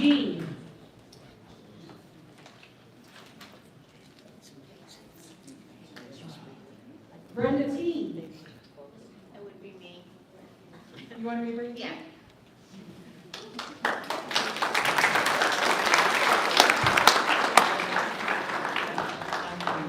County, so I had a question to Sue Biggs. I have called her and I've emailed her. She never returns my calls. She never does anything. But I know through a friend that sent letters and she returned her calls that she just supports Trump. But my question was to her is that she was a vet. She's a vet. Right. And also she's a nurse practitioner in healthcare. And I asked her if she's a vet, does she agree with Trump in cutting 80,000 from the VA? If she is, she's a traitor. She is a traitor against her fellow men and women who served with her in our country. My father served in the Air Force for 30 years. And I don't know what he would do now, but I support the vets that fought for our country. And I grew up in upstate New York. We all knew who Trump was in the 80s. Yes. You know, we just knew he was a jerk. He was an egotistical ass.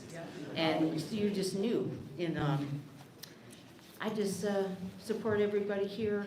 Thank you for being here. And I love you guys.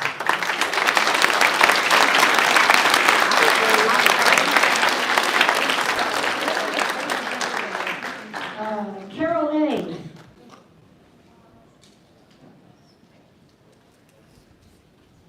Shannon B. Oh.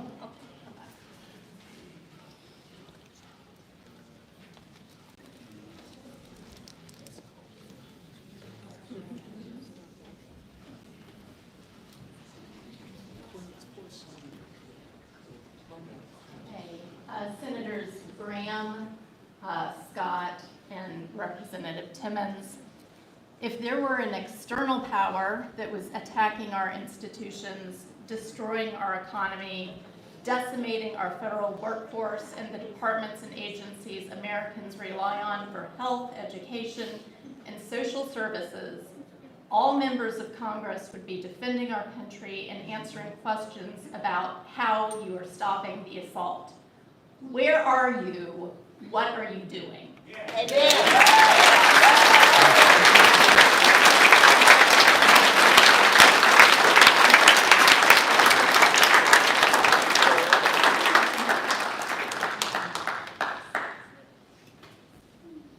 Support the media. Everybody appreciate it. Yes. Nita B. Nita? Do we have Nita? I'm just also going to tell everybody we have a 15-minute warning. 4 o'clock, yeah. So we're going to go another 15 minutes, and then we'll let you all go enjoy some St. Pat's or something. Sure. On my list was, my biggest fear is we may not make it to another election. Yes. So important. Yes. And two, support free speech, because you know they're going after MSNBC, they're going after NBC, they're going after CNN, because they tell the truth. So we have to support the media.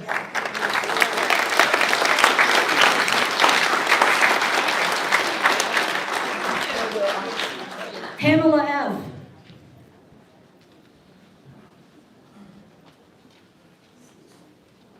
Nancy A.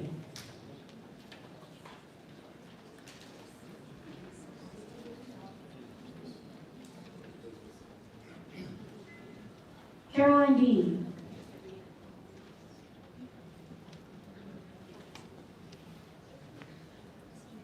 Lee B. Oh, maybe just take a picture. All right, let's go with Charles.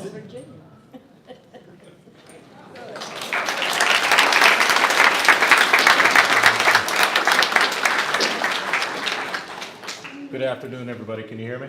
Yes. Hi, my name is Charles Morris, and like Steve and Stacy, I was recently elected as part of the leadership of the Greenville County Democratic Party.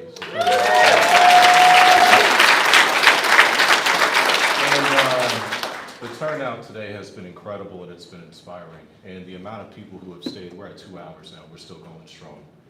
And the reason I'm here is I'm here as a black man. I'm here as the father to 2 beautiful black children. I'm here as the niece to 3 beautiful young girls who are of Mexican descent. I'm here as the son of parents who are nearing retirement age. I'm here as the best friend of a veteran. And I'm here because I'm scared for our future. And I'm here because I'm tired of being represented by cowards and traitors.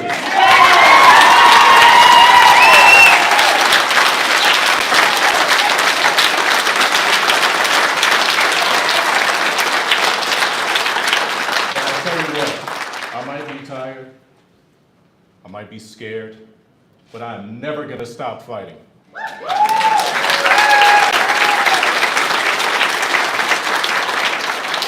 need to take the energy in this room and we have to keep at it. Everybody here has felt inspired to be here today. We got important elections coming up. Ms. Tina Belge right here. Please stay involved.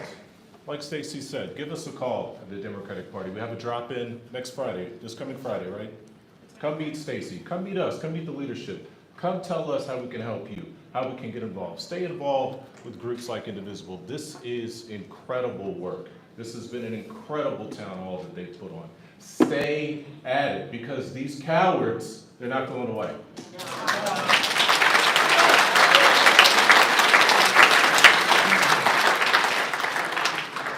And the last thing I'll say, it's been echoed a few times, but there's so many oaths out there that say all enemies foreign and domestic. The domestic enemies are here. The call is coming from inside the house.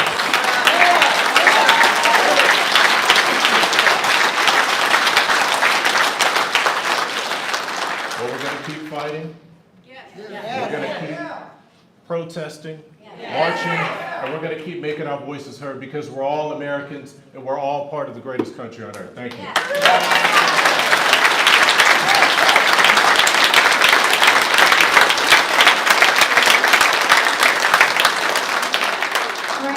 If I did not call your, oh, we have a hand up. Do we have one? Do we have one?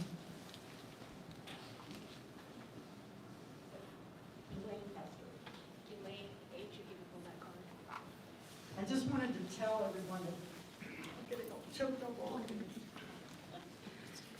It's okay. There's a great way to get involved with phone calls. It's a site called 5calls.org, if you're not aware of it. It's the number 5calls.org. And it will give you scripts for various questions. You put in your zip code, and then it will bring up your senator, representatives, whatever. But we need to keep flooding their offices. I've been doing it, off and on for various questions and different people, but it's crucial that they feel the pushback, because they are not representing us. They're not. And I just thank you all for being here. It's really inspiring.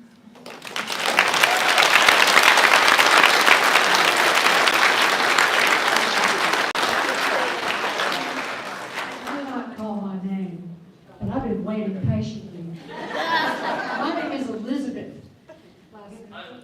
Why? Hey there. And y'all are still not here. Where the hell are you? You should be right here in this state listening to us. You should be here listening to us. We are your constituents.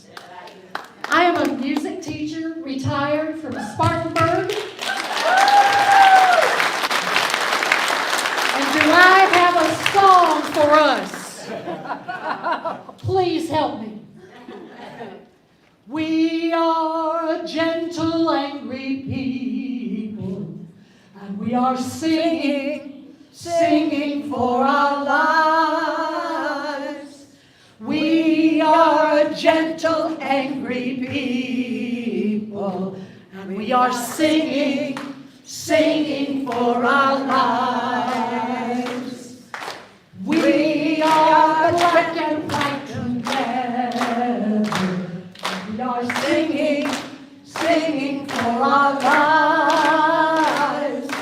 We are black and white together, and we are singing for our lives. We are gay and straight together, and we are singing for our lives. We are gay and straight together, and we are singing for our lives. We are a coat of many colors, and we are singing for our lives. We are a coat of many colors, and we are singing for our lives. We are gentle, angry angry people. We are singing, singing for our lives. We are gentle, angry people. We are singing, singing for our lives.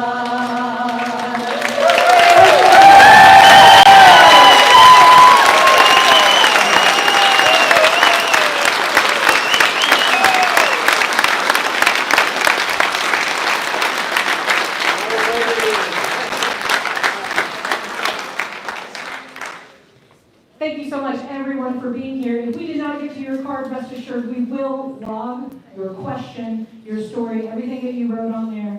I promise we're going to get them all to the representatives, including this video and all this information. We're going to flood them with it, basically. What was that? You know, there's about 75 people right at the front of the library protesting. Oh. I can walk down there. If we walk down there in mass, that would be a great. I think it's hold on, one more. Just before we break up and go join everybody outside, shameless Indivisible Upstate SC plug. There is a QR code back there, unless they put it in the box already. Hopefully they didn't. If you want us to keep being able to do things like this, we could use your help. This is all volunteer based. We're trying to do everything we can. We want to do more. So if you're willing to help us out, that would be wonderful. And then one more plug, really quick, from Steve over here. And he's going to take us out. I'll let him talk. And then everybody, if you want to go join everyone outside. Thank you so much for being here. We appreciate it so much. Thank you. This is the same ask as before. If you are interested in being a delegate down to the state convention, I'm going to be at this table to your right up in front. Sign you up because I figure I'm not going to be able to catch you one by one in the hall. It's going to get really ugly. But come up here and sign up to be a delegate. Thank you very much. Bye-bye. If you want to rewatch this town hall, you can find it on YouTube. If you look up Indivisible Upstate SC, it will be there, right there, in my face right now. Thank you.